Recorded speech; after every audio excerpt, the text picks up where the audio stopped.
lietu sezona pokarā. Beidzot, laikam sākusies. Aptuveni pirms stundas tā upīte bija tikai labielas ceļiem dziļa. Tagad vismaz pa metru ir pacēlēs ūdens līmenis.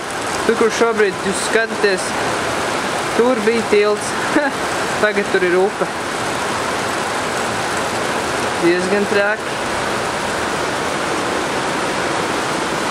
Šeit mēs brīnījāmies, ka cilvēki ar maisiem stiprina krastu, bet nu ir skaidrs, kāpēc. Puse maisu ir zem ūdens aptuveni. Oh no!